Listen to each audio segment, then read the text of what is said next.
Hello, everyone, and welcome to this week's episode of MOJO Rising, How to Make Cancer Suck Less. And do we have an episode for you?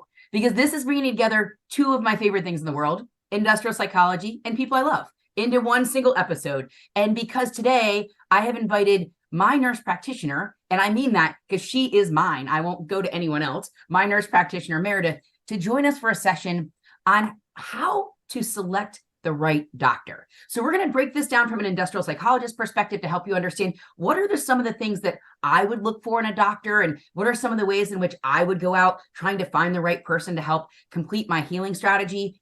And she's going to help you understand some of the things behind the scenes. And I'm going to ask a couple questions that I've never asked her before, like around our story and kind of what the experience was and how can patients best work with their healthcare team members as well. So I'm really excited to introduce you to Miss Meredith Kirk. So without further ado, Meredith, would you share a little bit with our listeners your background and education?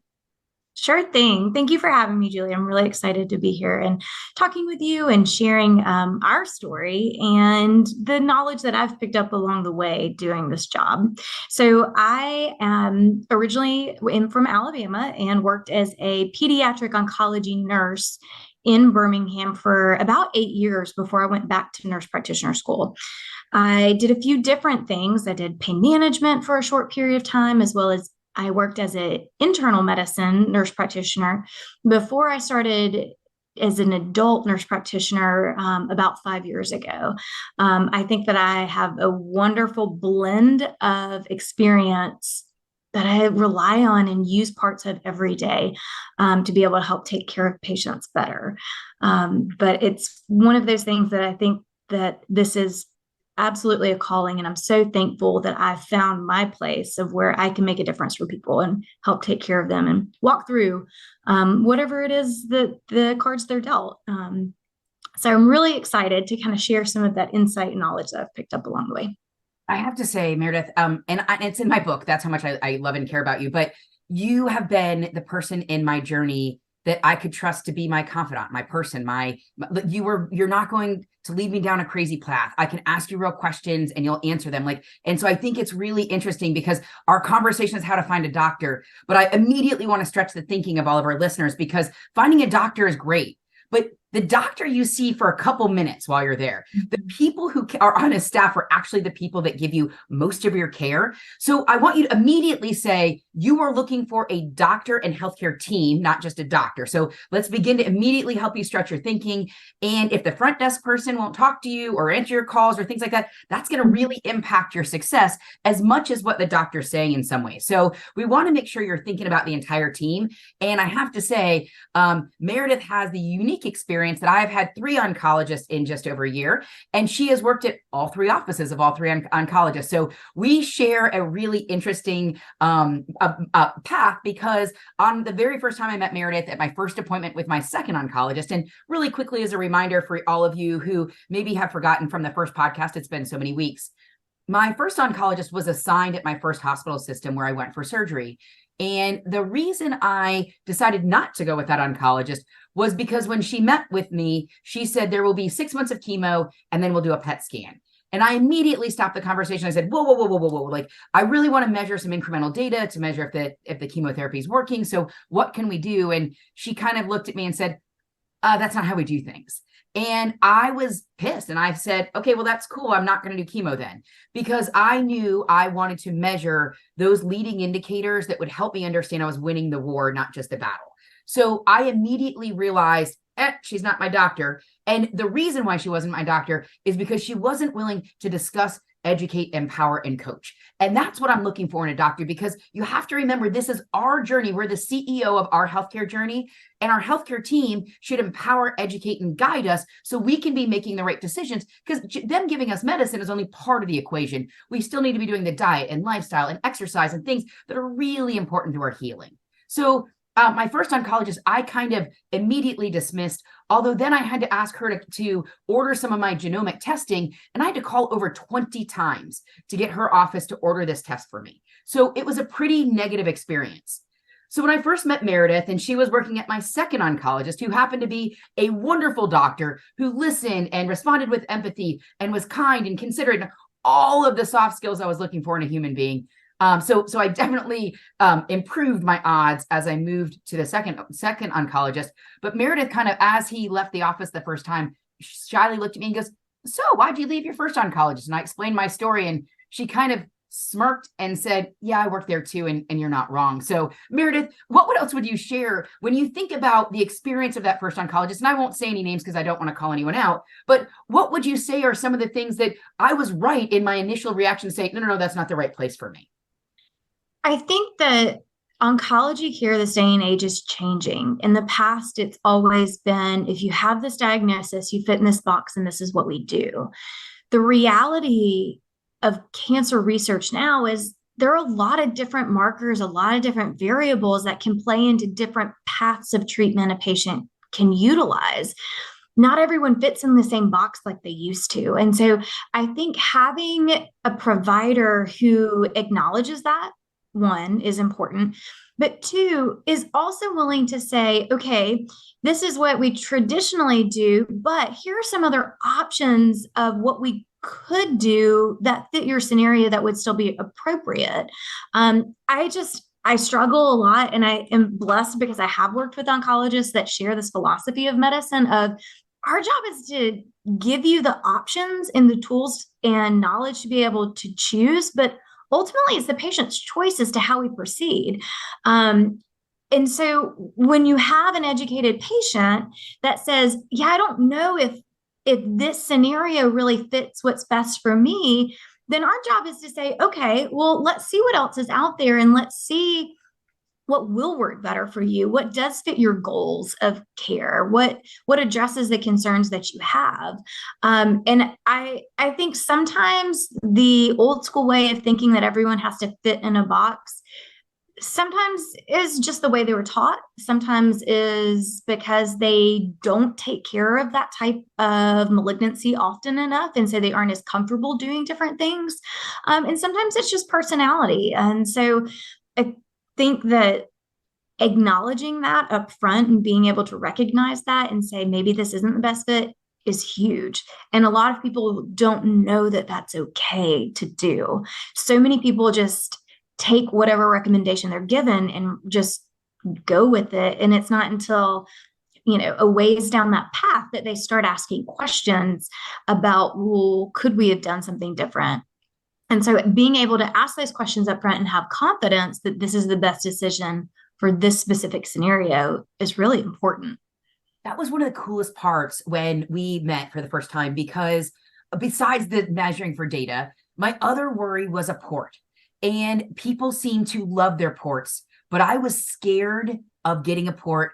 And I think in some ways it was mentally, because that meant I was cancer girl and it would be something physically in me. And also I was worried of just one more thing. I did not want it. So my thinking was, I'm not going to get a port until I have to get a port. But that was a really scary moment. And the first oncologist said, oh, it's 6 months and you're going to do a cycle every 2 weeks and you've got to do an at-home port. And I was like, oh, I don't really want a port.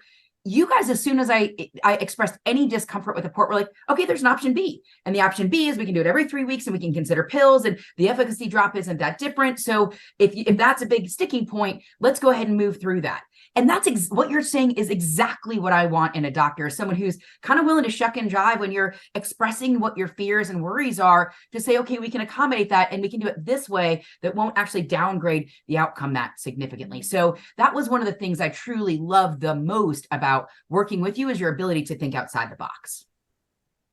So yeah, it makes a difference, and just the peace of mind that can give patients too. And that isn't always the situation. Sometimes there aren't a lot of other good options, but when there are, it's worth exploring. For sure. So, okay. So when we think about, doctors, I think a lot of us think of a TV doctor where it's like House, where they have all of this time and they sit around and they're talking with their colleagues and they spend hours digesting a patient. And I know from my experience working with the American Hospital Association and spending many days with different hospital boards, that is simply untrue. That is not the reality of a doctor's life, because you have, meetings and rules and how many minutes you can spend with patients and things like that. So can you walk me through a little bit about, like, what does a typical day look like for you or one of the doctors you work with? Sure. So typically, we are seeing like an average APP, so a nurse practitioner or a PA. I would say that the market average here in Metro Atlanta for volume is probably seeing 15 or so patients a day. So that's 15 different scenarios, different people that you may or may not have met, that you have to be familiar with their case, familiar with their diagnosis, and familiar with their treatment plan to be able to evaluate, diagnose, and move forward with any treatment that is planned for that day. Physicians, I feel like this number varies a little bit more widely. I have worked with physicians that see 30 patients a day. I've worked with physicians that see 14 patients a day. What I do know for the most part, regardless of the volume they're seeing, there are times where doctors are reviewing cases and reviewing aspects of a patient's care between visits. However, the vast majority of the time, your information as the patient is going to be in front of that doctor about at the time of your visit. Depending on the system that they use, they may get some of your labs or some of your scans ahead of time, I mean, in real time when they're performed, that are in an inbox, they review it, they acknowledge it, we'll address it at your visit and kind of move on. I think the part of that that's important is that I think that patients sometimes have the misconception that we're working behind the scenes constantly and have an eye on everything happening, and that isn't always true. Now, there are good physicians out there, good nurse practitioners and PAs, and I call mine my naughty list, but that have a running list of problems, of things that they know that are going to be coming down the pipeline that we need to follow up on and that we need to address. But it's very odd to me that I feel fairly alone in that, of maybe I'm OCD, maybe I don't know, but I think that very rarely people are watching out for things to come back in to take action on prior to someone's appointment. And I think that that's a product of the medical system that we work in, that we're just having to take care of too many patients. And so it's important that patients stay on top of their medical team, especially in critical times when, we're expecting maybe less than ideal results, or we're expecting that we may need a change in treatment, because I have such fear of that something would go missed for a period of time and could, until the next appointment, could something have been done sooner to correct the course? I think what you just described is perhaps the reason I love you the most. Maybe not, maybe it's, I don't know, but there's a lot of reasons I love you. But that idea of proactivity versus reactivity. I mean, there are days where I'm out on my walk in the morning, not thinking about anything, and I'll get a text from you. Hey, what's going on here? Did you get this result? Or what do you think? It warms my heart, but I know that's because we love each other more than like, I know that's because I think I'm special that you're doing those things. But what I just heard is I'm not special. And I love that even more, that I'm not special, because that to me tells me that you provide the utmost in care that you possibly can to anyone. So that is awesome. Okay. And one more random question for you. Well, actually one more follow-up on that. So you said normally like around 15 people a day, but how many people are on your total patient roster at a given time? Oh man, that's a hard question. I think for certain physicians at certain practices, it's probably several thousand. You have to remember, and backing up just a little bit. So I work with a community oncologist. So we see blood disorders, we see cancers, we see benign issues like iron deficiency, blood clots. And so we have a huge variety of patients. And with the variety of diagnosis, it widely changes what their follow-up is. So we have some patients that we see twice a year. We have some patients that if they're really sick, we may see them twice a week. And so there's a huge range of patients that we see. The other part of that, in talking about patient panel size, probably more with oncology than any other specialty, we will follow patients forever. This is not you got your colonoscopy, maybe we'll see you in 5 years. We're going to be seeing you at least every 6 months, maybe once a year, for 5 to 10 years past your cancer diagnosis and treatment. There are patients that Dr. Reddy currently he has seen for 18 years.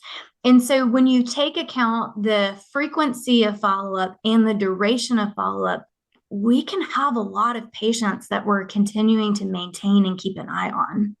That's exactly what I was thinking. Like, this decision isn't something that impacts a smaller part of your life. This is multiple decades at times where you're going to have this relationship. So it is truly one of those where it's worth investing time and making sure you have the right fit, for sure. Absolutely. Okay, so what are some of the things that you look for when you are choosing a doctor to work with? So we kind of touched on one of them a minute ago about the responsiveness. The other piece of that I think is important is accessibility. I need the patient to be able to get in touch with me. I need that I can get in touch with the doctor, and I need the doctor to be able to get in touch with the other members of this patient's care team. So often, we aren't the only providers taking care of a patient. We're working with surgical oncology or radiation oncology or GI or the urologist. And even if it's just primary care doctor, coordinating lab draws and managing other side effects and symptoms, people still have high blood pressure and somebody's going to take care of that still. Oftentimes I find that people are like, yeah, we'll send the other doctors a note. And that's not always sufficient. Sometimes we have to pick up the phone and call and say, hey, this is what's going on with so-and-so. Can we make sure that we're working together on this? So that accessibility is a really big piece for me personally as a provider. There is nothing more troublesome to me than thinking that a patient feels like they don't know where to go because they can't get in touch with someone to get their question or concern addressed. I love that you just said that, because that's as I wrote my criteria, and I actually have it in my book, MOJO Healing. The very first thing is I want an oncologist who is someone who will work in concert with other team members. And so recently, Oscar, obviously we work pretty closely together, and he was, we happened to be on the phone. And he's like, oh, by the way, Reddy called me earlier today with some patient consult, and he wanted to talk about a strategy.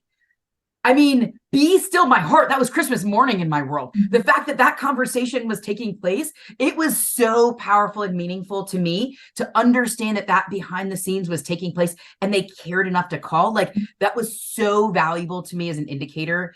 But some of the other criteria I have was someone who's a maverick, who's willing to think outside of the box. Mm-hmm. And that's what I wanted to ask. And I've got a couple of others, but I want to ask really quickly on that, because I believe, and I could be dead wrong, so I want you to be totally honest and feel free to say I'm wrong, but I believe a lot of doctors are afraid to be mavericks because of liability insurance, because we have standards of care and insurance. And when you think outside of the box, that opens you up for more risk. True or false? What do you think?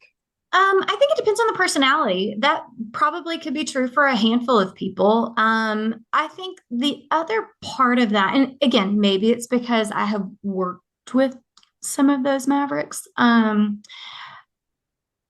as long as we understand what the risk and benefit is and we're making an informed decision, not just as the healthcare team, but also as the patient and caregivers, I don't worry about that as much. And maybe that's because I have good relationships with my patients.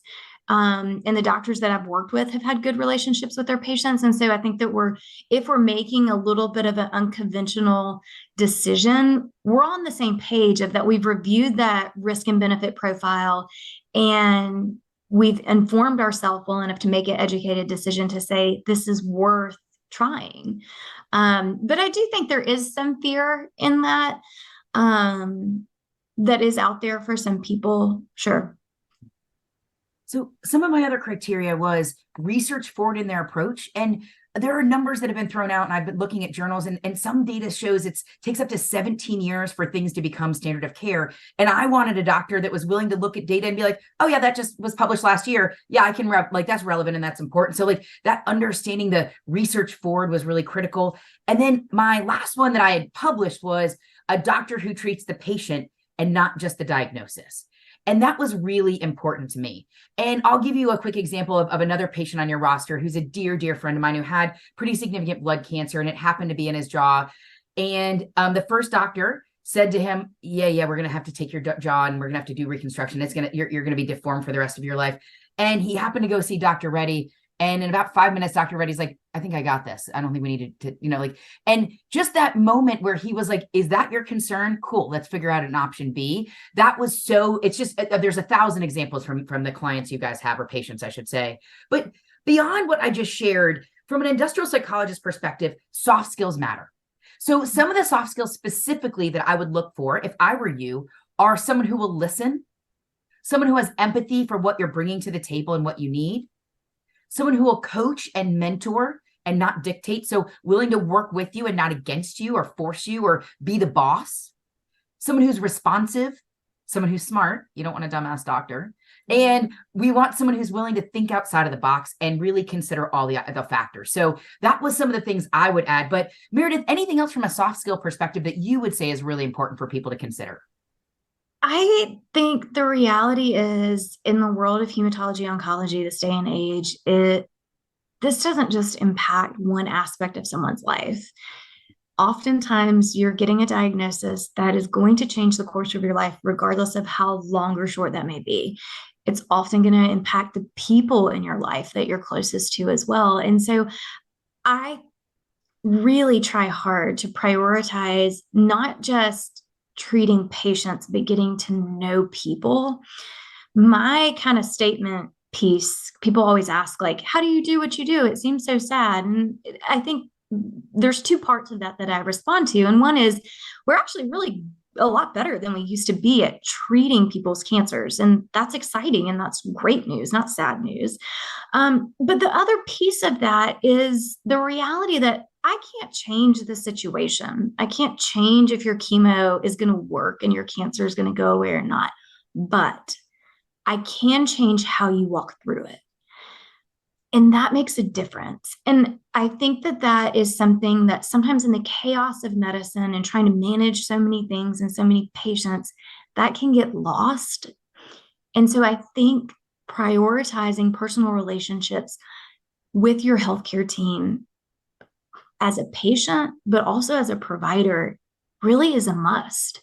I think a lot of times people will really get to know their doctor and adore their doctor, but then don't really get to know the rest of their staff. And so there's a disconnect there. And I think if I can say anything, you kind of touched on this earlier, but the doctor's making the decisions about treatment plan and where we're going, but it's the rest of the staff that's carrying it out and making it happen. And so having a good relationship and looking for those qualities that you were just talking about with a physician is really important. But it's also important to be looking for those qualities in the rest of the team that this doctor has. Now, in my experience, great doctors usually attract pretty great supportive staff. Not always the case, but for the most part, I think that is pretty true. But I think that extending the view from just the physician or APP to the rest of the staff is also an important piece to at least look at and see what that dynamic is. I truly couldn't agree more. Like I absolutely 100%. And a lot of these characteristics are characteristics of the office as much as they are of the person. Responsiveness, things like that. I don't really care who I'm calling, whether it's a billing person or an insurance person or a scheduling person. Like I want to have a relationship and understand and be kind to you. Which you hit on that. So I'm going to just ask a question I've never asked you before. And that is, my guess is I'm probably not like the average patient. And I don't exactly do this the normal way. So what was the reaction, or was there any scuttlebutt or reaction when I came in to the office the first time and threw an infusion party? I think it was kind of like, what's happening? So the first infusion party, I think everybody was kind of just like a little bit in awe and shock of like, wait, she brought that much stuff for that many people? Okay. To be honest with you, my favorite, and talking about reactions, I will never forget the day that I walked into the exam room and saw you with the life-size cardboard cutout Dolly Parton. So shock and awe is one word or one phrase you could use. But I think that one of the other things that you see with what you have done is that it interrupts people's normal thought process. And they go from being in this funk of having to be sitting in that infusion chair for hours and having just had to get poked or prodded, and had possibly painful conversations. And it shifted into environment of infectious joy. And that helps to shift their mindset for just a little bit. And I think it makes a huge difference. I mean, I think that you started that for you, but also knowing the impact it would make on other people. I think that it didn't just extend to other patients, it also extended to staff. And that sometimes we need that too. The first day I did it was in the luau one, and that was the day you guys were implementing Epic. And so I'll never forget. I forgot that was the same day. It was awful. Like the environment was awful. The energy was awful. And I walked into the first person, and, you know, I'm not exactly quiet. Let's be real, guys. And I said, you want to get laid in chemo? And like, there were so many people that laughed at that. And we're like, I mean, it broke she said, what? And I love that. I love to be a joy interrupter where you're sitting there thinking, how much does my life suck? And I don't want to be here. And this is da-da-da. And then all of a sudden you're like, whoa, this chick just walked up in costume and gave me a gift. Like, who is this? And so I've developed some really cool relationships with patients because they want to understand, why would you do this? And why would you choose to live in joy instead of fear? But I want to think about this because I've had a couple people say, God, you must have been your doctor's worst nightmare. Because I was data driven and I was challenging and I was trying to see what else we could do and look at data and things like that. Like, so when you think about that, and obviously we're friends, so I'm giving you permission to talk crap about me. When we think about that, is there anything you would say like, okay, Julie, yeah, people didn't hate you because you did this, even though you were a challenging patient, you know? Well, I don't really think that you're a challenging patient, but I think that all the questions that you ask and all of the things you ask of us are all reasonable things, and all things that we ought to be doing. Some of the things that are newer that we aren't using routinely that you're doing now and that we're doing with you now, I think will become standard of care at some point, probably not too far in the future. But no, I don't think you're doing. No, I see it all as joyful. Well, good. I'm glad because I see you the most. So, and I think one of the reasons I didn't realize why I was doing this, I just knew I didn't want to be there, and I knew I couldn't mentally be there. And I didn't think the medicine would work as well from an energetic or spiritual perspective if I hated being there. So I wanted to make it where I wasn't miserable. So that was truly the initial purpose of, I got to have some fun because this is truly, you know, miserable to me. It's not that really that bad, guys, but it in your head, it's miserable. But one of the interesting outcomes has been this topic, and this is an industrial psychologist topic of discretionary effort. And so through this process, I have invited people to be part of my team, and I give out stickers and postcards and weird stuff. And people, like, their water bottles have it on there, and they have it on their mirror. And I mean, it's really cool. But from my perspective, what I've gotten out of that is everyone is kind of invested in my journey a little bit differently. They're checking my chart, or when I walk in, everyone waves and says hi, and it's not that awkward minute. And it also means I have all of my doctors, from my gastro to my primary care physician to my oncologist, I have their cell phone numbers, which is pretty wild to think about as well. But I've been able to get the best of my team, I think, by trying to be educated and smart and walk into the appointments. And I might ask tough questions, but I'm also willing to listen because I want your advice and your coaching. Well, I think the other part of that that's important is it, and this probably goes both ways. Yes, we can have difficult conversations. We also, it's okay if we don't completely see eye to eye, because we're still having an educated adult conversation about what the rationale either way is. And I mean, I'm not saying that from a standpoint of go in and challenge your provider, you know, every step of the way. But I think if we can have a conversation, even if we don't agree on the plan and the outcome, we can sit down and talk about the rationale as to why you think that. And I don't mean specifically you, but I think being able to have an open conversation and to be able to help find the middle ground to make better decisions, to understand each other better. And the reality is that just takes time and willingness. And the question really is, are you with someone who's willing to do that? For sure. And I think that to me is, I think there's a mutual respect, which is cool, because I respect that you know way more about your field than I do. And I also understand there are other people that understand other things. And when I brought those people to the table and said, like, hey, I want to consider reflexology, or I want to consider this, or I want to consider this, some doctors don't know. And so their first answer was no. And your first answer was, let me think about that, or let me do some research. It was never no. It was always, okay. Which to me showed that you didn't think I was crazy. You understood I'm trying to seek to understand how I can build a different strategy and do this a little differently. And that level of respect was really valuable to me as well. So, yeah. And I think kind of just touching on that complementary piece, there's a lot of different things outside of traditional medicine that I think can help heal people, maybe not completely get rid of their cancer, but to help them be healthier. And I know without a shadow of a doubt, the healthier an individual can be, the better they'll be able to tolerate any type of treatment we need to give them. There's, as with everything, we have to have balance. You can't go in extreme any direction. I can't give you an extreme of chemo either. And so there's remembering that there's always going to be a multifaceted approach, and it's about finding the balance of what works well together. You guys just heard exactly why Meredith is one of my very favorite people on the entire planet. It is not this feeling of just because it's not my expertise, it's crap. It is the mutual respect and understanding that it can take lots of things and there's lots of factors that impact your health. And so let's be true that let's be open to what can really help heal you and make your body stronger. Because if you have a strong body, you're going to be able to withstand what we're doing to help treat the cancer much better. And that combination is really valuable.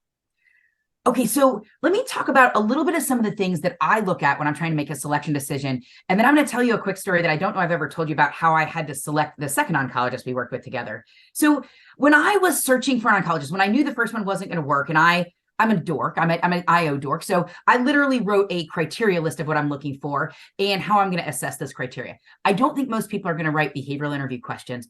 That happens to be my expertise, so it was part of what I did. But ultimately, what I think I would advise you guys to do is, as you're looking for a doctor, make the list of what your criteria is, and then talk to your friends and family. Talk to people who have gone before you. Get on Facebook groups in your area. Ask who's willing to perform or behave the way you want them to behave, or willing to consider options. So I would gather subjective data to identify your list of candidates. And then I would do some research online. I would look at their health grades. I would look at different data points to understand what you can ascertain from people you don't know or haven't interacted with. And then frankly, when I go to that first meeting, it is an interview. And it should be an interview. I'm asking them questions. I'm assessing the energy of the office. I want to understand really what this feels like and how well they're going to listen. So that would be my multi-step selection process that I would build to select the oncologist of your dreams. But Meredith, what would you add? Or are there any other indicators that would be valuable for our listeners to look at as they either are choosing a doctor or coming in for the first time? I think leaning on people in your community around you is huge. The reality is, this day and age, I don't think there's probably anyone who doesn't know someone that's been affected by cancer, and all of those people have had an oncologist somewhere. And so talking to people in your community about where have you gone, where have you had good experiences is really important. The other part of that, as someone that I think I would lean towards outside of just like friends, family, acquaintances, are other physicians that you have good relationships with. Again, I'm sure they have mutual patients with hematology oncology providers in your area. We work incredibly closely with a lot of primary care doctors. And I think that being able to go to a physician and say, hey, who do you work with a lot for this type of issue? Or who would you trust your family member to go see and for them to manage? I think that that's a really big indicator too of the trust that the community of physicians in that area has in that provider. I do agree with doing your research, typically via the internet, of where did this provider train? How long have they been in practice? Do they list any specialties? Sometimes they're pretty broad specialties they'll list, but if they say they treat GI, lung, and hematologic malignancies, and you have breast cancer, maybe that's not the best doctor for you. Now, the grain of salt that I will have to give is sometimes those aren't incredibly accurate. And so in your interview, in that first session with the physician, I would ask, how many patients with in my scenario do you see in a year? And it may not be that they can give you an exact answer, but if they fumble around and like, yeah, a few, maybe there's someone out there who sees lots and has a much broader experience of taking care of a similar situation, that could provide additional insight. One of the other tools online, like things like Health Grades and other review boards, I think that they're great resources to evaluate. But again, you have to have a little bit of discernment in reading a lot of reviews. A lot of times there is a lot of truth on things like that. There's also, especially in oncology, we're seeing patients who have been dealt what they feel to be a really bad hand and are given very terrible news. And sometimes they're mad at the world. And sometimes, regardless of how we take care of them, they take that out on us. And we're okay with that. That's part of my job. But sometimes you can see and hear that frustration and stress in reviews. And so I do think that you have to be a little bit sensitive of, maybe that person had a bad day, when reading some of the reviews. Now, if that's a common theme throughout all of the reviews for that provider, that might be a different story. But I do think, as with anything we review on the internet, we have to have some bit of discernment of trying to find what really is the truth. I couldn't agree with you more. And I definitely agree. And I actually looked for specific behavioral examples people gave, not just general reviews, so that I could understand, did they listen? Did they do things like that? Because I wanted to know actual examples, but I couldn't agree more. And I love that idea of like, use your network of doctors. And so I'll tell the quick story I mentioned earlier. And so when I was looking for my second oncologist, I have a community called Team J on Facebook. It's my Facebook community of people who love and care for me in this cancer journey. And so I had posted on there, listen, I need a new oncologist. Does anyone have any recommendations? And they'd suggested the second oncologist. Same thing I was walking to a grocery store. Someone stopped me and said, hey, you should really see this oncologist. I saw Oscar later that day and he's like, you should really see the same oncologist. So it was three people, same day. So I was like, I'm done looking. This is my dude. I know what I'm looking for. So I called to try and get an appointment with him. And they literally laughed and they're like, you're never going to get to see this doctor. I was like, no. Just please. At 10 minutes, I was on the phone with the schedulers. I was like, just put my information in the system and let's just see what happens. Because I was pretty convinced. I had three big, like Robins in one day saying, this is your dude. This is my dude. So I kind of freaked out and begged the woman. She wouldn't do anything. She told me I could see someone else. But I was like, no, that's my guy. Just put my name in the system. And one day I'm going to call back and you're going to accept my appointment, which was kind of bold and weird. So that weekend I went on Team J. I called everyone I knew. I was really desperate because I knew I needed a great doctor. I knew I needed someone who would do it my way or our way was really the answer. And so one weekend I posted on Team J and I had like 15 people that knew doctors at this healthcare system that had their doctor friends text this person to beg them to put me on their patient roster. So I can just imagine this doctor one Saturday is like, who in the hell is Julie Stevens? Yeah, I'll see her, whatever, because I don't want any more text messages from any of my buddies or old people I know. So finally I wore him down and he let me do it. But I don't know if I've ever told you what my option C was. And my option C is I had gotten weird and crafty and I had made a pink ladies jacket. And I was going to come sing You're the One That I Want in his office to get his staff to pay attention so I could break the mold and get him to pay, like to make sure he understood who I was. So that was my option C. Luckily, I didn't have to go nuclear and come sing and dance in your office, but I'm pretty sure I would have done that too. Mm-hmm. So it was pretty funny though, because that Monday morning I was really pretty depressed around what am I going to do? What am I going to do? And I got this text message back that's like, he's going to see your friend. And I was like, yeah. So it was interesting that even when I selected my doctor, I had to basically convince them to see me because that was the right doctor. So I would encourage anyone that's listening, make sure a single no is not a no. I'm a seller by trade. So I was willing to go the extra mile to get in to talk to them. So I think that a ridiculous story for sure. It is, but it's not an isolated incidents, unfortunately. All too often, we hear about patients who get a diagnosis from a different provider, whether it be GI, pulmonary, whomever, and then they're told that an oncologist can't see them sometimes for months. And that's just really not acceptable. And it's unfortunate because most of the time, not all of the time, but most of the time, the oncologist is willing, they understand, they're willing to see patients, but there's all these roadblocks put in place of, well, they're already full this day.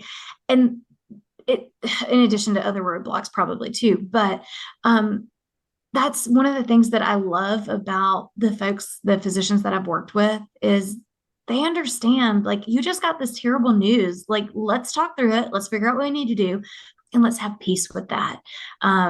Sometimes to a fault of like, do we really have to add on the third add-on patient today?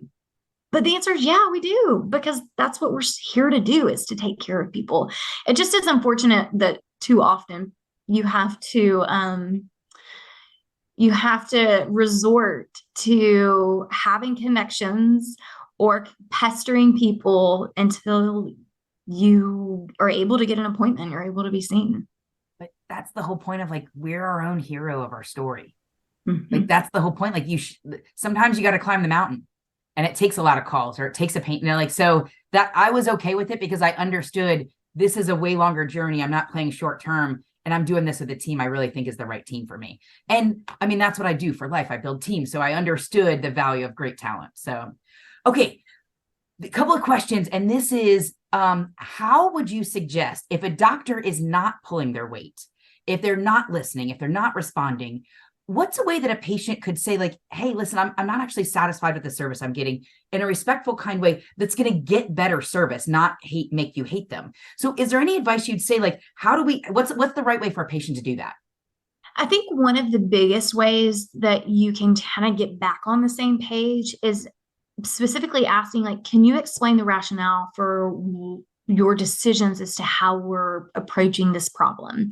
A lot of times, I think for me, I think one of the ways that we can get back on the right track is, can you show me the data, whether it be a lab scan, whatever it may be?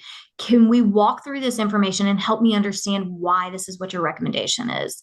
Sometimes doctors will respond really well to that and are happy to do it. Sometimes they just say, yep, things are good, this is what we're doing, and they move on. And you have to stop them and say, hang on, you've skipped ahead too many things. I need you to bring it back so I can understand and make sure that I'm informed in making these decisions. I think having language like that is really important. A lot of times people are very emotional when this is going on, and sometimes can be very frustrated. In my experience, not incredibly productive. So trying to organize your thoughts prior to going to that appointment and asking for concrete things, like to be able, well, can I see my scan? Can we read through the report so I can understand exactly where the disease is? Can you talk through this treatment plan and why this is what the recommendation is? And I think that if you're met with hesitancy or resistance repetitively, then maybe that just isn't the best fit for you, and it's worth seeking a second opinion. I think a lot of times we're all doing this to help people. And so a lot of times we get caught up in the rat race. And if a patient can kind of stop you and say, I need more, oftentimes people will respond. But I do think that it's got to be done in a calm and educated and appreciative manner. I think there was something that I really wanted to be, and I tried to bring to my conversations, and that was data confident.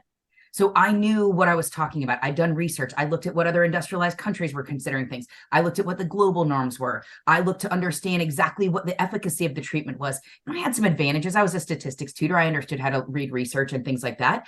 But I think one of my advice to our listeners would be, one of the ways that you can challenge doctors is using data and research. So if you aren't comfortable with something, or if you want to know something, Understand why, do your own research and share that with them and ask for a conversation. Because when you're bringing, hey, this is what I'm seeing versus what are you seeing, that's how you get a coaching conversation or a mentor conversation to really compromise and decide what you're going, where you're going. Instead of it being, no, it's got to be my way or the highway, or abdicating your control and just allowing them to make the decisions as well. It's really that partnership that really changes things. Yeah. And I think, again, when done reasonably, I think most people are willing to work with patients. Most providers are willing to work with patients because we want people to have good success and we want people to be happy. I think that and a lot of people do this, but I think coming into an appointment with a checklist, whether that be questions, whether that be medicine refills, whether that be plan moving forward, I think that can be really helpful to make sure that we hit the high points. That way patients aren't left confused, questions lingering for appointments, all these phone calls between appointments. So trying to be efficient with the time that you have in front of the physician, I think is important. The other piece that I try really hard on to focus on is what is my role as the provider and what is your role as the patient? So I had a patient today that at the end of our visit, I kind of wrapped up saying, I'm going to do X, Y, and Z. You're going to do A, B, and C. And then you're going to call me and let me know where you are while I'm working on all these other facets of your care.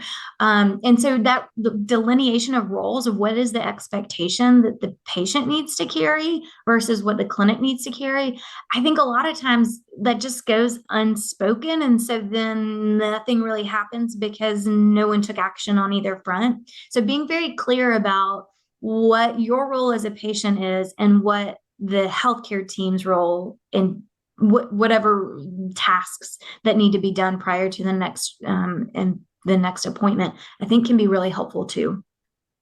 I love that. And of course, being the industrial psychologist data dork that I am, I may have written a job description for patients on the mojohealth.org website. So for those of you who are curious about what is your job as a patient, it's things like be a data G, build a care team, create the right environment to heal, be prepared, create a support network. So this is your guide to make cancer suck as little as possible. That is available on our website. If you go under the patients and caregivers tab and then look at the patient job description, and we're going to be building out a number of different podcasts and different references for you all to leverage so that you can be the very best patient possible and have the very best outcome. So, all right, Meredith, as we go to wrap, are there any tips that you would say are important or anything else that any other knowledge bombs that you'd want to drop on our listeners around how they can really find or select or make sure that the doctor they have is the right doctor? I think a lot of it comes down to the personal relationship you have. I think that when you mesh well personally, I think it makes everything easier. Now, there are plenty of fabulous physicians that don't always have the greatest bedside manner. And that doesn't mean that they're not a good physician, but that doesn't mean that they're going to fit with everyone. So you've got to take it on a case-by-case basis to see who each individual patient fits best with. But I think what is the most important is the reality that this is a long-term relationship, that we have to get to know each other. We have to have mutual respect. You have to have accessibility and responsiveness to be able to be successful in this. It's not let's just give it a shot and see what happens. Like, no, we want as guaranteed outcomes as much as possible. So what do we need to do to get there? And I think that those things are helpful to achieve the results you're looking for. For sure. I think the other thing is, and this is really for almost anything in your health journey, no one deserves to be on a pedestal but you. You are the champion. And so we don't want to go to any one of our doctors, whether it's our primary care physician or an oncologist or a surgeon, and just roll over and play dead and not actually be part of the conversation. We want to actually have that conversation and ask questions and understand, because if you don't understand, you probably shouldn't have the procedure done. If you don't understand what it's going to do for you, go ahead and be willing to challenge assumptions or say, hey, I don't explain this more, or can you tell me where I can learn more about that? or frankly, start you Googling. And I know we don't want to go to doctor, do Google, but make sure that you understand what's happening and don't be afraid. I know generationally, a lot of people that are maybe the generation above us would say like, oh, I would never ask my doctor that, or I'd never be disrespectful. I'd never do this. But when you're fighting for your life, it's not disrespectful to ask questions. So I would make sure that you can find people that aren't on a pedestal and are willing to actually have that conversation as well. And that you're comfortable to speak up when you have concerns. The fact, yes, you've got to be able to feel comfortable enough to ask questions. And I wish that I worked in a world where patients didn't have to advocate for themselves. I try hard every day to do that for patients as much as possible. But at the end of the day, it is your body, your life, your decisions. And so our job is to make you as knowledgeable as possible to make these decisions, but we've got to have your input too, as to how we best need to move forward for you and your specific circumstance. And I'd say not only input, but input and engagement. You need us to do our part to make you successful. It's a two-way street, truly. So, all right, Meredith, well, I just want to take a minute and say, truly, ooh, girl, I love you. I think you hung the moon. I truly think you are one of the most fabulous women on the planet. You're kind and considerate and empathetic and thoughtful. And it's not just me. I've talked to many other patients who feel the same way. So I want to say from the bottom of my soul, thank you. Thank you for being you. Thank you for coming to work every day. Thank you for choosing great doctors to work with. Thank you for being my partner as I navigate this cancer battle. I would follow you to the moon and back. So you are appreciated and loved. So truly, thank you. Thank you for joining us. Thank you for having this conversation, but thank you for the care you've given me and the ability you've given me to treat the cancer so that I can live my best life and maximize joy. So Meredith, thank you. You are most welcome. Very happy to do it. Very thankful for you and the impact you're having on so many. Well, let's see how we can change the game of cancer together, because I think it truly is going to be advocating and empowering and educating patients and creating healthcare equity. So that's truly what Mojo Health is here to do. So to all of our listeners, I just want to say, you do not have to be assigned a doctor. You can choose the doctor of your dreams. You can make sure that you're staffing your team in exactly the right ways to get the outcomes you want. This is your vision and your mission. So we hope that the knowledge bombs we've dropped on you will help to empower you to make the best decisions and to select the right team. There's going to be other resources as we grow, even maybe some interview questions for you to use to ask your doctors, because we really want you to make sure you've got the very best team possible. So for all of us at Mojo Health, we wish you health, we wish you luck, we wish you all the good things, and we hope you'll tune in and, of course, subscribe and rate us 5 stars. So, Meredith, thank you so much for joining. For all of our listeners, may you live long and lucky. Thanks so much, all.